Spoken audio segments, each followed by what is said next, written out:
আসসালামু আলাইকুম। সম্মানিত সুধীমণ্ডলী, আমরা সূরা এই সাবার 12 নম্বর আয়াত থেকে আমাদের আলোচনা শুরু করতে যাচ্ছি ইনশাল্লাহ। তো সাবা হচ্ছে একজন বিখ্যাত ব্যক্তির নাম, ঐতিহাসিক ব্যক্তি, বিখ্যাত ব্যক্তি।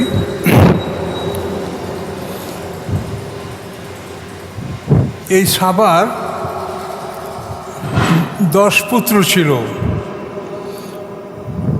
এই 10 পুত্র পৃথিবীতে বিভিন্ন অঞ্চলে দেশ শাসন করেছে।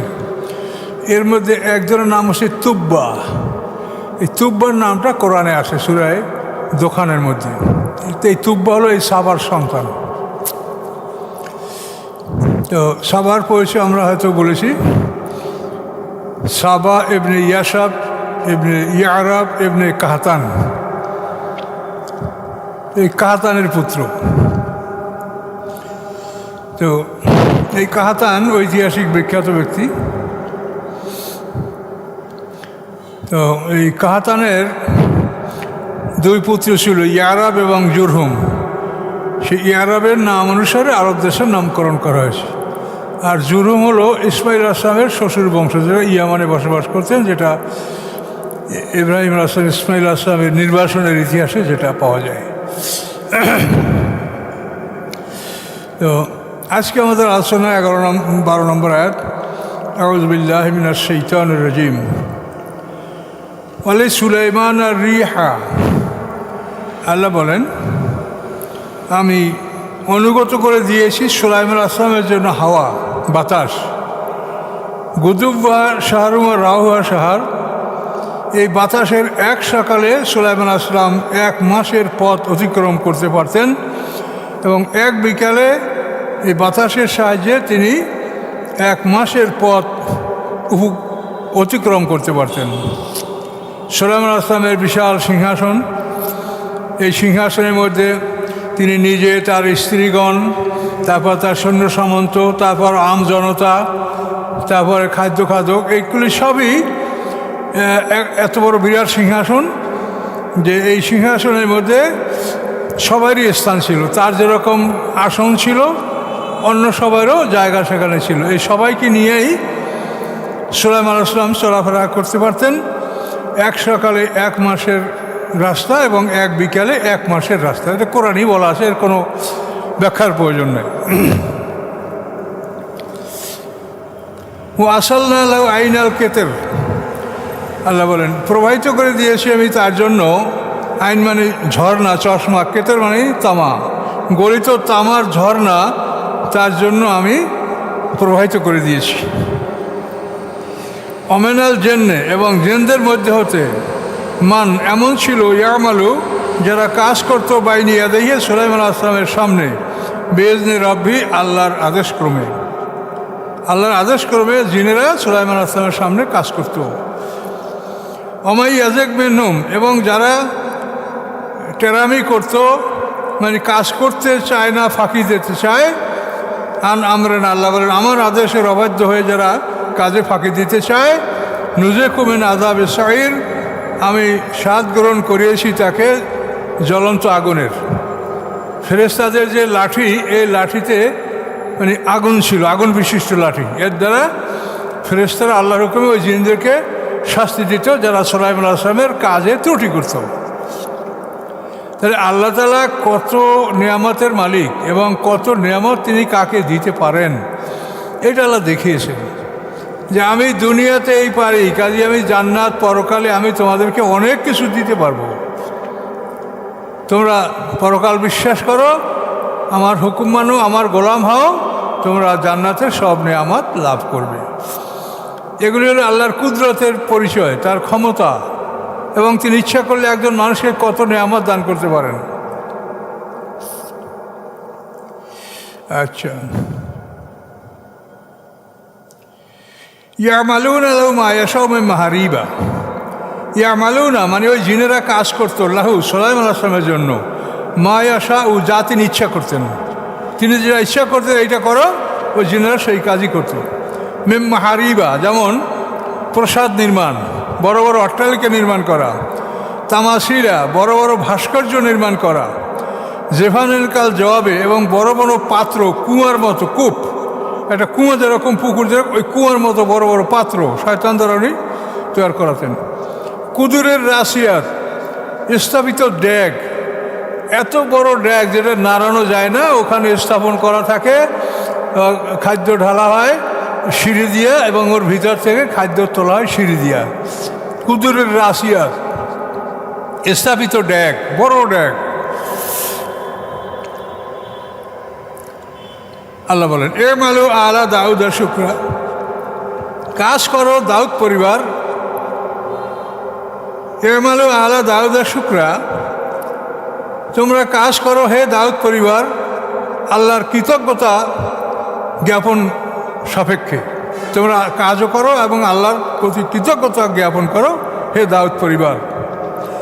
কালিল মিন ইবাদিয়া শাকুর, এবং আল্লাহ বলেন যে আমার বান্দাদের মধ্যে থেকে খুব কম সংখ্যক বান্দারাই শুকুর করে, কৃতজ্ঞতা জ্ঞাপন করে।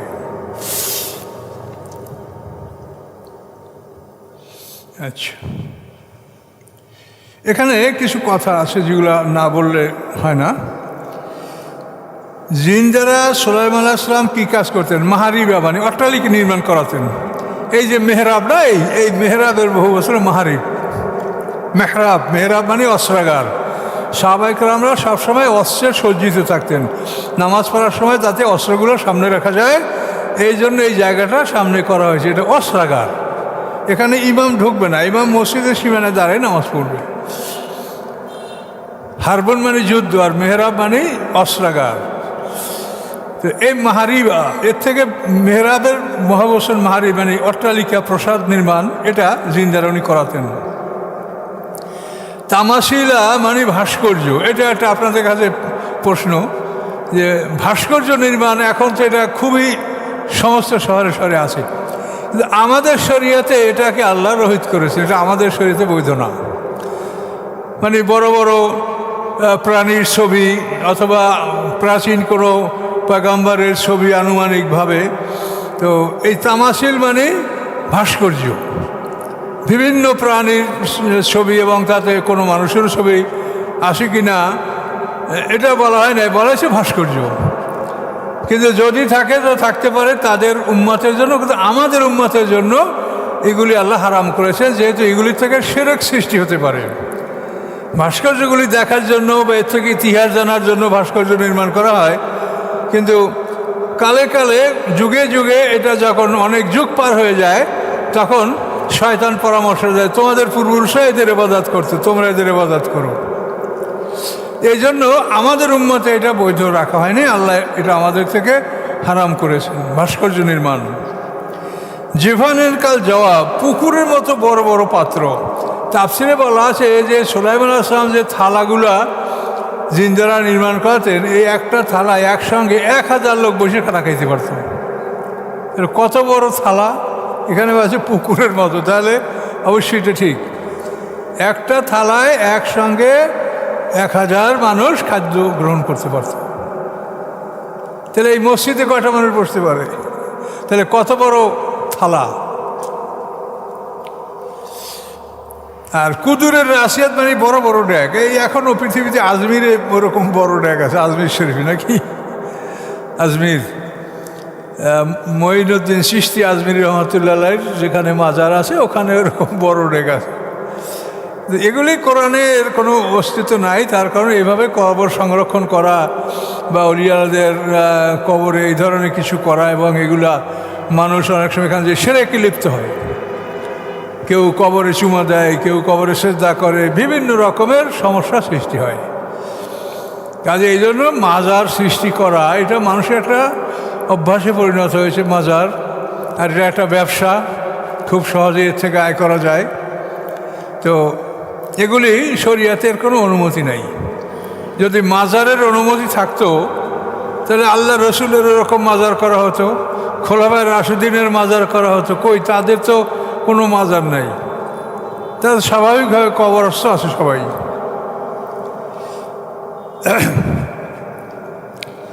তো আল্লাহ তাআলা বলেন যে আমি তাদেরকে এই অনুমতি দিয়েছিলাম যে তারা কাজ করবে আর শুকরিয়া আদায় করবে, কিন্তু খুব সামান্য মানুষই আল্লাহর প্রতি কৃতজ্ঞতা জ্ঞাপন করে। এত ক্ষমতা আল্লাহ যাকে দিয়েছেন যে যার সামনে জিনেরা তার হুকুম মতো, তার আদেশ মতো তিনি যা বলতেন তাই তারা করত। তো অন্য জায়গায় ব্যাপারে আরও আছে যে এই শয়তানরা একদল ছিল যে তারা ডুবুরি, মানে সমুদ্রের থেকে, নদীর থেকে তারা সোনা, রূপা, প্রবাল, মণিমুক্তা আহরণ করত। একদল ডুবুরি ছিল। তারপরে আরেক দল যারা রাজমিস্ত্রি কাজ করত। বিভিন্ন গ্রুপে জিনেরা ভাগ হয়ে এভাবে সুলাইমান আলাইহিস সালামের কাজকর্ম পরিচালনা করত। এটার বর্ণনা আরও আছে কোরআনে। এখন আল্লাহ বলেন যে এই সব কিছু বর্ণনা আমি করেছি, এই নিয়ামত তাদেরকে দিয়েছি দাউদ পরিবারকে, কিন্তু ফালাম্মা কাযাইনা আলাইহিল মাউতা, অথবা যখন আমি তার মৃত্যুর সিদ্ধান্ত করলাম, অর্থাৎ মৃত্যুর ফয়সালা করলাম যে সুলাইমান আলাইহিস সালাম এখন মৃত্যুবরণ করবেন, তার আর হায়াত নাই। তো মা দাল্লাম আলা মাউতিহি, পথ দেখাতে পারে নাই, জানাতে পারে নাই তার মৃত্যুর সংবাদ, বা তারা জানতে পারে নাই। দালাল, এই দালাল শব্দটা তো এই যে দালাল আইন ছিল না, দালাল মানে কি? পথ দেখাই দেওয়া, যে কাকে মারতে হবে, কে আপনাদের দলের, কে বেদলের, এগুলি দাল্লা মানে পথ দেখানো। তো তাদের মৃত্যু সম্পর্কে তারা অবগত হতে পারে নাই ব্যতীত দাব্বাতুল আরদ, মাটির পোকা হলো উই পোকা, তাকুলু মিন সাতাহু, খেয়ে ফেলেছিল তার লাঠি, মিন সাতাহু লাঠি। ফালাম্মা খাররা, যখন তিনি পড়ে গেলেন, তাবাইয়ানাত, পরিষ্কার হয়ে গেল, আল জান্নু, আল জিনেরা, ইনকানু ইয়ালামুন আল গায়বা, জিনেরা যদি গায়েব জানতো, মা লাবিসু ফিল আযাবিল মুহিন, তাহলে তারা এই অপমানজনক শাস্তিতে, এই কাজে তারা লিপ্ত থাকতো না, কাজ ছেড়ে পালিয়ে যেত। তো ঘটনাটা হলো এই, কোরআনে সংক্ষিপ্ত বলা হয়েছে যে সুলাইমান আলাইহিস সালামের জন্য যখন মৃত্যুর ফেরেশতা হাজির হলো, তখন তিনি বললেন যে আমার বাইতুল মুকাদ্দাসের কাজ চলছে, তো আমি যদি এখন মৃত্যুবরণ করি আর ওরা জানতে পারে, শয়তানরা, জিনরা, তো ওরা তো পালিয়ে যাবে। কাজে এই জন্য আমি আমার ইবাদতখানায় একটা লাঠির উপরে, এই থুতুর নিচে একটা লাঠি ভর করে আমি এমনভাবে দাঁড়াবো যে আমি মরার পরেও যেন পড়ে না যাই, ওরা যেন দেখতে পায় যে সুলাইমান আলাইহিস সালাম দাঁড়ানো আছে। তো এইভাবে তার জান কবজ করা হলো দাঁড়ানো অবস্থায়। এই জান কবজ করার পরে তিনি ওইভাবে দাঁড়াই থাকলেন, কিন্তু জিন শয়তানরা বাইরে থেকে দেখতো যে সুলাইমান আলাইহিস সালাম দাঁড়ানো আছে।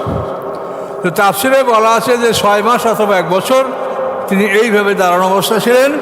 বাইতুল মুকাদ্দাসের নির্মাণ কাজ কমপ্লিট না হওয়া পর্যন্ত তিনি এভাবে দাঁড়িয়েছিলেন। তো বাইতুল মুকাদ্দাসের নির্মাণ কাজ যখন কমপ্লিট হয়ে গেছে, তখন আল্লাহর সব কুদরত, উই পোকা ফাটাই দিয়েছে লাঠির মধ্যে ঢুকে, উই পোকায়, ঘুণ পোকায় লাঠিটা খাইয়ে ফেলছে। লাঠি খাওয়ার পরে লাঠিটি ভেঙে গেছে, সুলাইমান আলাইহিস সালাম পড়ে গেলেন। তো আল্লাহ বলেন ফালাম্মা খাররা, যখন তিনি পড়ে গেলেন, তখন কি হলো? এটা নিশ্চিত হলো, তাবাইয়ানাত, এই কথাটা স্পষ্ট হয়ে গেল, আল জান্নু লাউ কানু ইয়ালামুন আল গায়বা, যে জিনেরা যদি গায়েব জানতো, মা লাবিসু ফিল আযাবিল মুহিন, তাহলে তারা এই কষ্টকর কাজের মধ্যে লিপ্ত থাকতো না, আর পালিয়ে যেত। তাহলে জিনেরা গায়েব জানে না, আল্লাহ ছাড়া ফেরেশতা বলেন, জিন বলেন, পৃথিবীর কেউ গায়েব, শয়তান বলেন, কেউ গায়েব জানে না। এখন আমাদের সমাজে লোকেরা একেবারে স্পষ্ট, বড় বড় আলেমরা অ্যাডভার্টাইজ দিচ্ছে, অমুকে জিন হুজুর, জিনের মাধ্যমে তদবির করা হয়। আর মানুষ দেখবেন লাইন, আপনি মোটে ডাক্তারের কত টিকিট, ডাক্তারের সেই থেকেও টিকিট বেশি, বড় লাইন। তাহলে এগুলি দেশের এক শ্রেণীর মানুষ, তারা নিজের আলেম, তারা হুজুর, জিন হুজুর, এই দেখেন না পেপারে মাঝে মাঝে দিকে অ্যাডভার্টাইজ, আপনারা তো এগুলা অহরহ দেখতেছেন। তাহলে আল্লাহ কি বললেন? যে জিনেরা যদি গায়েব জানতো, তাহলে সুলাইমান আলাইহিস সালাম ইন্তেকাল করার পরে 6 মাস বা 1 বছর পর্যন্ত তারা এই যে কঠিন পরিশ্রম করে বাইতুল মুকাদ্দাস নির্মাণ কাজ সমাপ্ত করেছে, এটা তারা করতো না। তাহলে বোঝা গেল কি যে জিনেরা গায়েব জানে না। জিন কেন? লা ইয়ালামু মান ফিস সামাওয়াতি ওয়াল আরদিল গায়বা ইল্লাল্লাহ। আকাশ পৃথিবীর মধ্যে যারাই আছে একমাত্র আল্লাহ ছাড়া কেউ গায়েব জানে না। এটা আপনাকে ভালো করে মনে রাখতে হবে। কিন্তু অনেক পীরের দরবারে লোক এসে ওয়াজ করে, হ্যাঁ, অলিয়ালাদের কাছে, মানে সব পৃথিবী তাদের একটা এমন থালার মতো, যে একটা থালায় যেমন ভাত তরকারি মাছ থাকলে যেমন দেখা যায়, অলিয়াল্লাহরা তাম পৃথিবী এরকম দেখেন। আর মানুষেরা এটাগুলো বিশ্বাস করে অলিয়াল্লাহরা গায়েব জানে। নাউজুবিল্লাহ মিন যালিক। আল্লাহ ছাড়া কেউ গায়েব জানে এই আকীদা যদি কেউ পোষণ করে, সে মুশরিক, সে জান্নাতে কোনোদিন যাবে না। তার আমলগুলি সব আল্লাহ উড়িয়ে দিবেন। তার কারণ কোরআনে আল্লাহ বলেছেন, ওয়া উহিয়া ইলাইয়া ওয়া উহিয়া ইলাইকা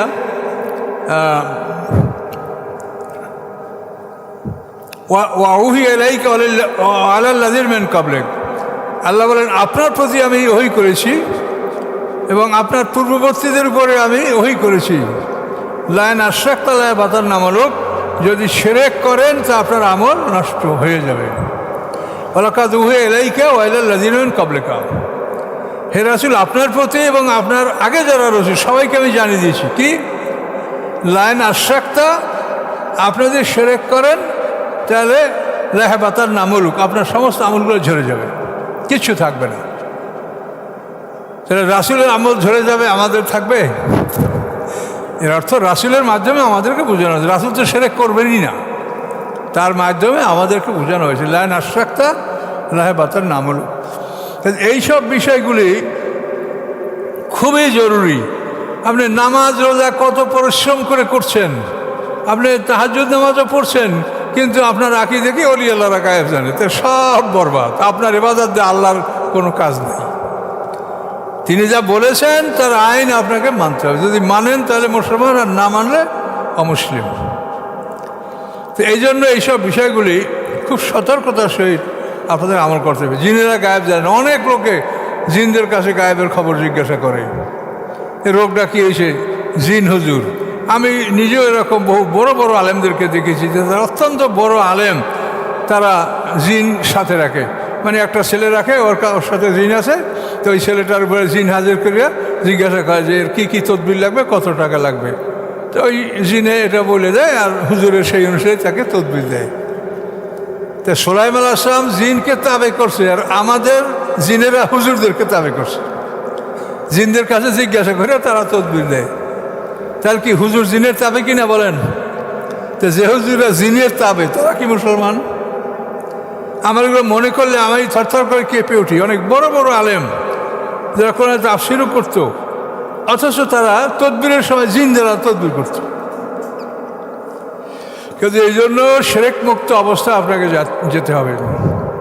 আল্লাহ পরিষ্কার বলেছেন, ওয়ালাকাদ উহিয়া ইলাইকা ওয়া ইলাল্লাযিনা মিন ক্বাবলিকা লা ইন আশরাকতা লা ইয়াহবাতান্না আমালুক।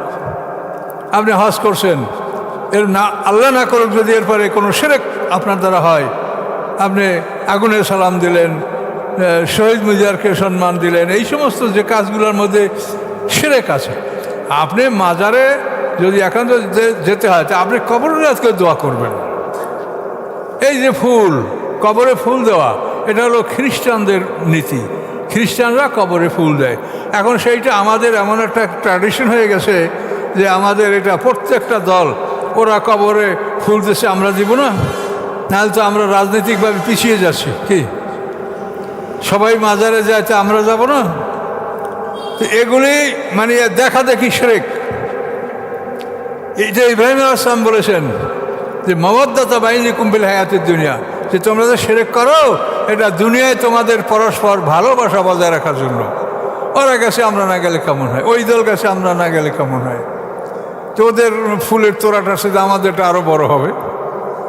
এই ফুল দেওয়ার প্রতিযোগিতা, এটা আপনারা দেখেন, আলেমরা জিজ্ঞাসা করেন যে এটা কোনো রকম, এটা ইসলামে এটার কোনো অনুমতি নাই, এটা খ্রিস্টানদের একটা প্রথা।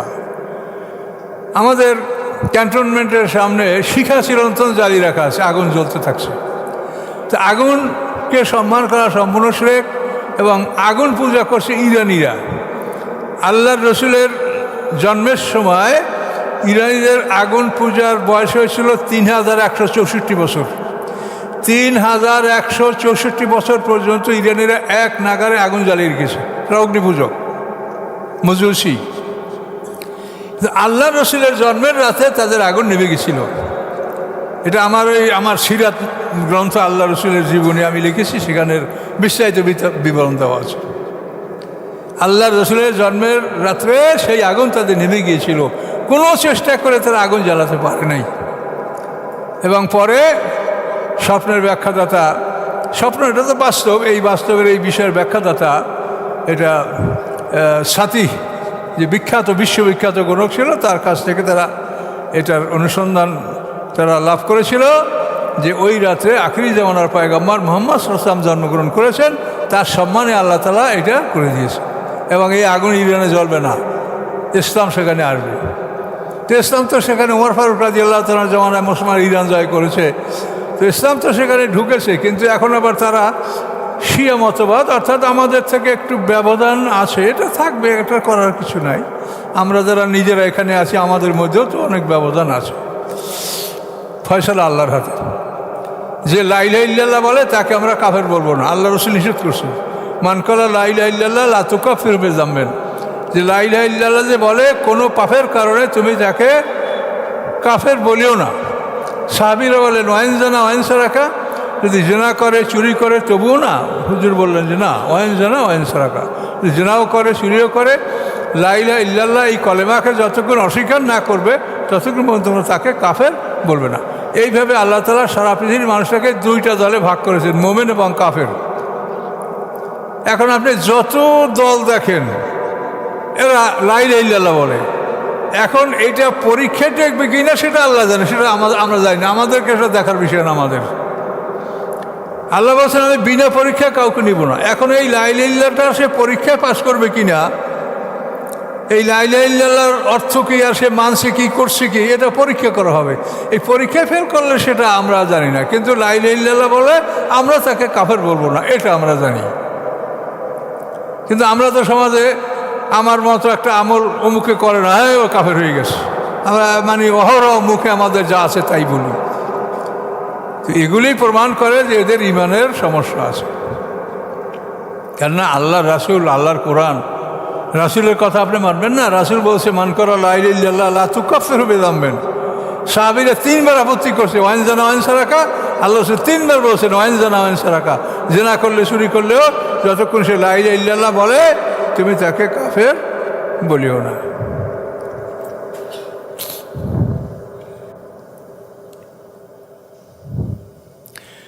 লাকাদ কানা লিসাবাইন ফি মাসাকিনিহিম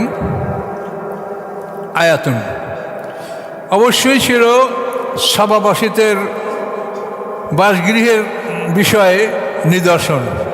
সাবা জাতি এরা যেখানে বাস করত, তো মারিফ শহরে এরা, ইয়ামানের মারিফ শহরে এরা বসবাস করত। তো আল্লাহ বলেন সাবাদের বাসগৃহের মধ্যে নিদর্শন রয়েছে। কি নিদর্শন? যে তারা যেখানে বসবাস করত, জান্নাতানি আন ইয়ামিন ওয়া শিমাল, 2টা বাগান ডানে এবং বামে। তাদের বাড়ির ডানে এবং বামে 2টা বাগান, ফলের বাগান আল্লাহ দান করেছিলেন। এবং আল্লাহ বলেছেন কুলু মির রিজকি রাব্বিকুম, তোমরা রবের রেজেক উপভোগ করো, ওয়াশকুরু লাহু, এবং তার প্রতি কৃতজ্ঞতা জ্ঞাপন করো, বালদাতুন তাইয়্যিবাতুন, পবিত্র শহর, রব্বুন গফুর, ক্ষমাশীল আল্লাহ। শহর পবিত্র, আল্লাহ ক্ষমাশীল। খাও দাও, আল্লাহর ইবাদত করো, আল্লাহর শুকর করো। কি হলো? ফাআরাজু, অতঃপর তারা ফিরে গেল, আল্লাহর দিন থেকে ফিরে গেল, দিন ত্যাগ করলো। আল্লাহ বলেন ফারসালনা আলাইহিম, আমি পাঠিয়ে দিলাম তাদের উপর সাইলাল আরাম, বাঁধ ভাঙ্গা বন্যা। বাঁধ ভাঙ্গা বন্যা আল্লাহ তাদের উপরে পাঠিয়ে দিয়েছেন। আল্লাহ বলেন অবাদ্দাল্লাহুম বিজান্নাতাইহিম জান্নাতাইনে, তাদের 2টি ফলমূলের বাগানের পরিবর্তে আমি 2টো বাগান তাদেরকে পরিবর্তন করে দিলাম। কেমন বাগান? জাওয়াতা উকলেন খামতেন, যে বাগানে তিতা ফল জন্মিত, তিক্ত ফল, মিষ্টি কোনো ফল না। আসলেন, কিছু ঝাউ গাছ ছিল, বা শাইয়্যিমিন সিদরিন কালিল, এবং সামান্য কিছু বড়ই গাছ ছিল, কুল গাছ ছিল। ওই 2টা ফলের বাগানের বিনিময়ে আমি এই বাগান তাদেরকে দান করছিলাম। এখন দেখেন যে এই সাবা সাবা সম্প্রদায়ের বাড়ির ডানে বামে যে ফলের বাগান ছিল, তো তাফসিরে বলা আছে যে একটা মানুষ মাথায় যদি একটা ঝুড়ি নিয়ে বাগানে ঢুকতো আর কিছু সময় ঘুরে সে বেরিয়ে আসতো, তো ওই ঝুড়িটা পাকা ফলে পরিপূর্ণ হয়ে যেত, নিচের থেকে কোনো ফল কুড়াতে হতো না। এত পরিমাণ ফলমূল আল্লাহ তাআলা এই সবাই মানে এই মারিফ শহরে আল্লাহ তাআলা দান করেছিলেন এই সাবাবাসীদের জন্য। কিন্তু যখন তারা আরাজু দিন থেকে ফিরে গেল, তখন তাদের উপর গিয়ে আসলো সায়লাল আরাম, বাঁধ ভাঙ্গা বন্যা আসলো। তো এখন বাঁধ ভাঙ্গা বন্যা আসলে আগে তো বাঁধ লাগবে, তারপর বাঁধ ভাঙ্গা বন্যা কী করেন? তাহলে আগে বাঁধের প্রসঙ্গ আছে। এখানে এই যে বাঁধের কথা বলা হয়েছে, বাঁধ ভাঙ্গা বন্যা, এই সাবা ইয়ামানে বাঁধ নির্মাণ করেছিলেন। দুই পাহাড়ের মাঝখানে বিশাল বাঁধ নির্মাণ করেছেন, যাতে বর্ষাকালে এই পাহাড়ের পানিটা জনবসতি এলাকায় প্রবেশ করে জনবসতি ধ্বংস করতে না পারে, এই জন্য দুই পাহাড়ের মাঝখানে উনি বিশাল ওয়াল করেছেন। এবং এই বাঁধ নির্মাণ করে তার ভিতরের দিকে বড় বড় পুকুর জলাশয় খনন করে রেখেছেন, যে বর্ষাকালের পানিটা যেন এখানে সংরক্ষিত থাকতে পারে। আর উনি যে এই প্রাচীরটা নির্মাণ করছেন, এই প্রাচীরে 12টা দরজা ছিল।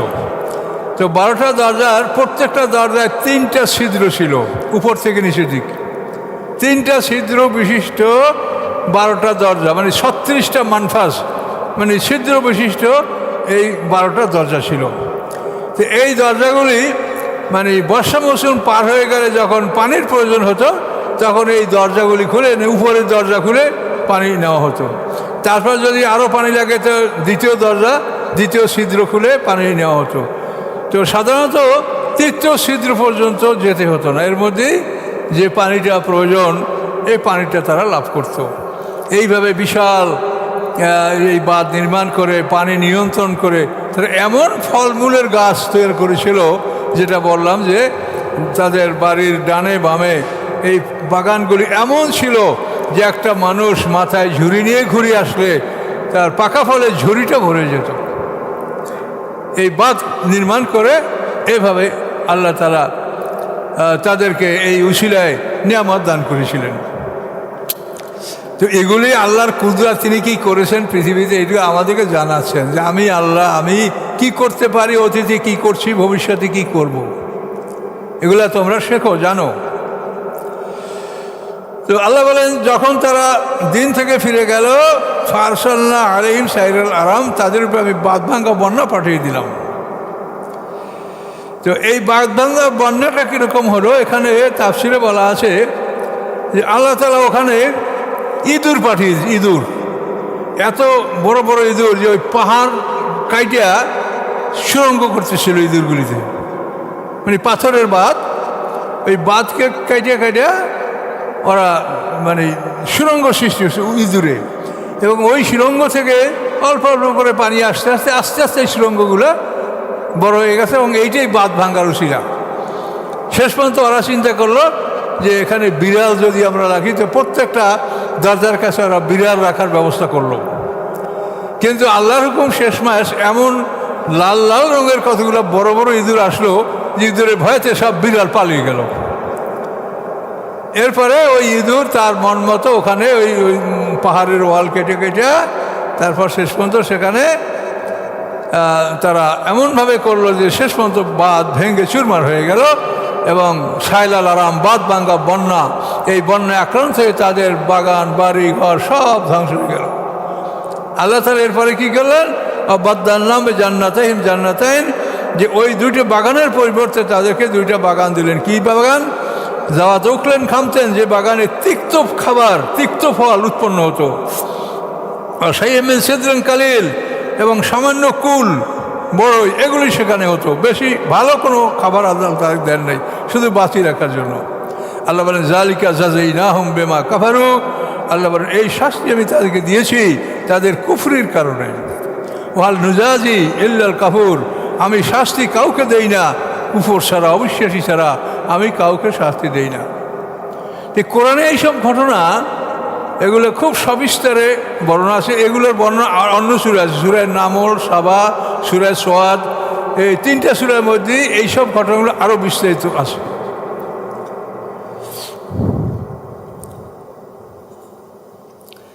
আল্লাহ বলেন, ওয়া জাআলনা বাইনাহুম ওয়া বাইনাল কুরাল্লাতী বারাকনা ফিহা কুরআন যাহিরা ওয়া কাদ্দারনা ফিহা সায়রা সিরু ফিহা লায়ালি আইয়ামিন আমিনিন। আল্লাহ বলেন, আমি তাদের মধ্যে এবং ওই জনপদের মধ্যে আল্লাতী বারাকনা ফিহা, যে জনপদে আমি বরকত দান করেছিলাম, এই জনপদের মধ্যে আমি কি করেছি? কুরআন যাহিরা, দৃশ্যমান কতগুলি জনপদ সৃষ্টি করে দিয়েছিলাম। ওয়াকাদ্দারনা ফিহা সায়রা, এবং তাদেরকে ভ্রমণের জন্য আমি নির্ধারণ করে দিয়েছিলাম যে এইভাবে তোমরা ভ্রমণ করবে। সিরুফিয়া, ভ্রমণ করো তোমরা হুয়াতে, লাইয়ালিয়া আইয়ামান, রাত্রে দিনে, আমিনিন, নিরাপদে। কখনোই তোমাদের ভ্রমণে চোর ডাকাত বা কোনো বিপদ এগুলো হওয়ার সম্ভাবনা থাকবে না। তো এখন এখানে দেখেন, এটা তাফসীর না হলে বুঝবেন না।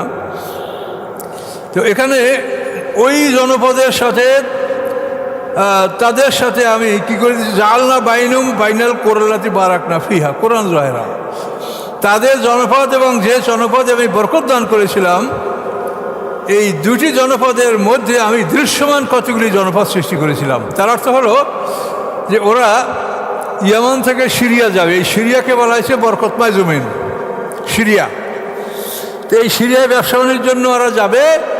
তো এমনভাবে আল্লাহ তাআলা ওর মাঝখানে দৃশ্যমান কতগুলি জনপদ সৃষ্টি করেছিলেন।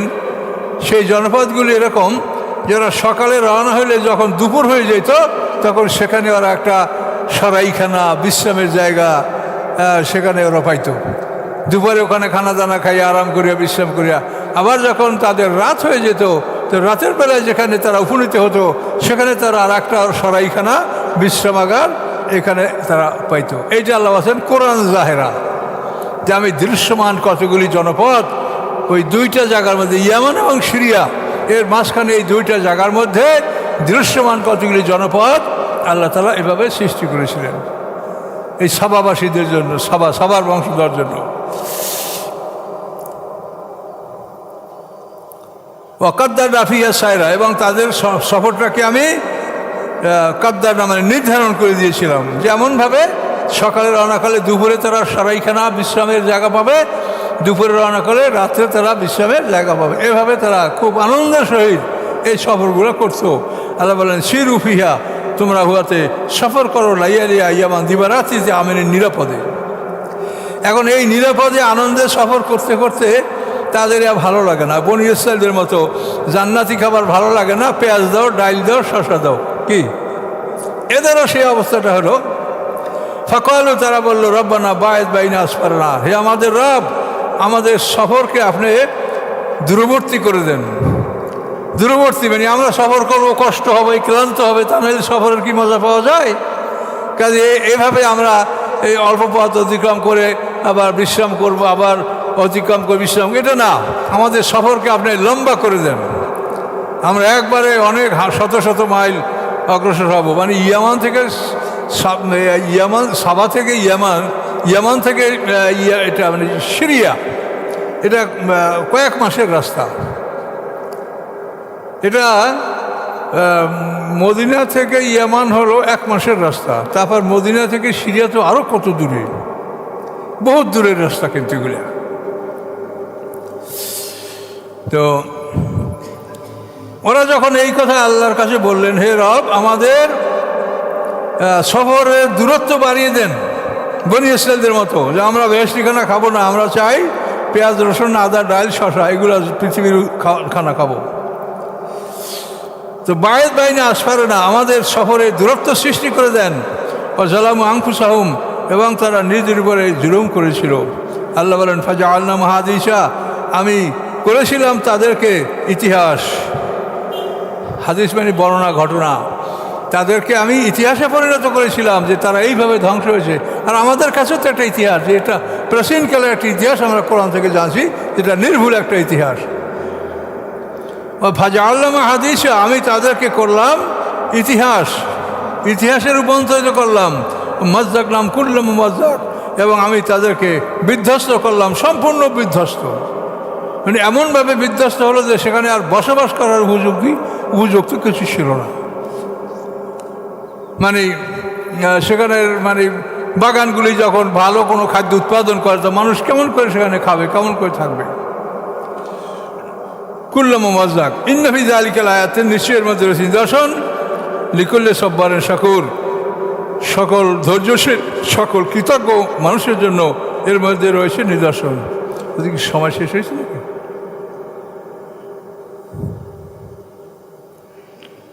এখানে থামিয়ে দেব? শেষ হয়েছে? ও 2 মিনিট থাকলে একটু তর্জমাটা করে দেই। আমরা চাই যে যতটুকু কোরআনের কথা বলতে পারি তত লাভ। তাহলে এইসব ঘটনা কিন্তু সাধারণভাবে আমরা মানুষের মুখে শুনতে পাই না। বানানো কেসা, যা সত্য না মিথ্যা তার কোনো ইতিহাস নেই। আর এইগুলো হলো কোরআনের কথা সরাসরি। এই যে এদেরকে সম্পূর্ণ ধ্বংস করা হয়েছে, এই সম্প্রদায়ের অনেক লোক পালিয়ে কিন্তু এই যে মদিনার আনসার গোত্র, এরা কিন্তু এই ইয়ামানের লোক। এই অঞ্চল থেকে বহু লোক পালিয়ে বিভিন্ন দেশে হিজরত করেছে এবং বিশেষ করে মদিনায় এদের অনেক লোক হিজরত করেছিল। আউস খাজরাজ, এরা তো 2 ভাই, আউস এবং খাজরাজ দুই ভাইয়ের নাম, 2 ভাইয়ের নামে 2টা বংশ। এরা সব এই ইয়ামানের লোক। ইয়ামান থেকে এই বাদবাঙ্গা বন্যার আগে বা পরে তারা হিজরত করেছিল। আলাকাত সাদ্দাকা আলিম ইবলিসু জান্নাহু, নিশ্চয়ই সত্য পেয়েছিল ইবলিস, নিশ্চয়ই সত্য পেল ইবলিস আলাইহিম তাদের উপরে, জান্নাহু ইবলিসের ধারণা। ইবলিসের ধারণা কি? যে আমি তাদেরকে সমূলে ধ্বংস করে দেব। লা হাতানি কুন্না যুররিয়াতাহু ইল্লা কালিলা, সামান্য কিছু ছাড়া আমি আদম সন্তানদের সবাইকে আমি বিধ্বস্ত করবো। এটা হলো ইবলিসের ধারণা। লাউকবিয়ার নাম আজমাইন, আমি তাদের সবাইকে গোমরা করবো। এটা কোরআনে আছে সবই। এই যে ইবলিসের ধারণা, আল্লাহ বলেন ইবলিসের ধারণা তাদের উপরে সত্য বলে প্রমাণ হয়েছিল। ইবলিসের ধারণা করছে যে অধিকাংশকে গোমরা করব, তাদের সবাইকে গোমরা করবো, বিরোধগামী করব। ইবলিস বাস্তবে সেটা করতে পেরেছে। দেখেন কত বড় মারাত্মক কথা। আলাকাত সাদ্দাকা আলিম ইবলিসু জান্নাহু, ইবলিস তার ধারণাকে সত্য পেয়েছিল। ফাত্তাবাহু, তারা ইবলিসের অনুকরণ করেছিল। ইল্লা ফারিকাম মিনাল মুমিনিন, মুসলমানদের একটা দল ছাড়া।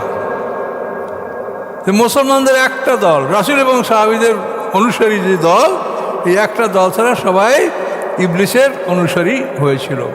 ইল্লা ফারিকাম মিনাল মুমিনিন। এখন বোঝেন, আপনাকে ইবলিসে পায় না এরকম মাত্র একটা দল, কিন্তু আর সবাইকে ইবলিসে পেয়েছে। নামাজ পড়ে, রোজা করে, কিন্তু ইবলিসের কাবুতে তারা আছে, ইবলিসের কথা তারা বলে। আল্লাহ বলেন ওমা কানা লাহু আলাইহিম মিন সুলতান, নাই ইবলিসের জন্য তাদের উপরে কোনো ক্ষমতা। ইবলিসের কোনো ক্ষমতা তাদের উপরে নাই, বরং আমি ইল্লা লিনা'লামা মা ইউমিনু বিল আখিরাতি ওয়া মান মিম্মান হুয়া মিনহা ফি শাক। তো আমি জানতে চাই যে তাদের মধ্যে কে পরকালে বিশ্বাস করে এবং কে পরকালে সন্দেহ করে। তো এইটা আমি প্রমাণ করার জন্য এই ঢিল দিয়ে দিয়েছি, তাদেরকে এই অবকাশ আমি দিয়েছি যে পরকালে বিশ্বাস যারা করে তারা কখনোই ইবলিসের অনুকরণ করবে না, আর যারা পরকালে বিশ্বাস করে না তারাই ইবলিসের অনুকরণ করবে। তাহলে আমি জানতে চাই যে পরকালে বিশ্বাসী কারা, তাদের মধ্যে থেকে যারা পরকালে সন্দেহ পোষণ করে তারা কারা। রব্বুকা আলা কুল্লি শাইইন হাফিজ, এবং আপনার সমস্ত বিষয়ে সংরক্ষণকারী, তিনি সব বিষয়ে সংরক্ষণ করে রাখছেন। নেকামল, বদামল, ভালো মন্দ সব তিনি সংরক্ষণ করে রেখেছেন। কাজেই আল্লাহ তাআলা আদমের সঙ্গে দেখাই দিয়েছিলেন, ইন্না হাযা আদুবুল্লাহ কলে যাও, এই ইবলিস তোমারও শত্রু, তোমার স্ত্রীরও শত্রু। আল্লাহ তা'বুদু শাইতান ইন্নাহু লাকুম আদুব্বুম মুবিন, সূরা ইয়াসিন আল্লাহ বলছেন শয়তানের ইবাদত করো না, শয়তান তোমাদের প্রকাশিত দুশমন। কিন্তু এই কথাগুলি বলে দেওয়ার পরেও একদল মানুষ ইবাদত করে। ইবাদত করলে কী হবে? আপনার শিরক করলে তো সব ইবাদত নষ্ট হয়ে যাবে, আপনি জানতেই পারছেন। ইবাদত করলে আপনি ভেস্তে যাবেন, এই চিন্তা করবেন না। আপনাকে শিরক মুক্ত ইবাদত করতে হবে, এটা একটা বিরাট জিনিস। এবং এই শিরক মুক্ত করার জন্যই আমরা এত পরিশ্রম করে কথা বলছি। আল্লাহ বলছেন তাই আমরা সেগুলো বলছি। তো যাই হোক, আমরা মোটামুটি 21 নম্বর আয়াত পর্যন্ত চলে আসছি।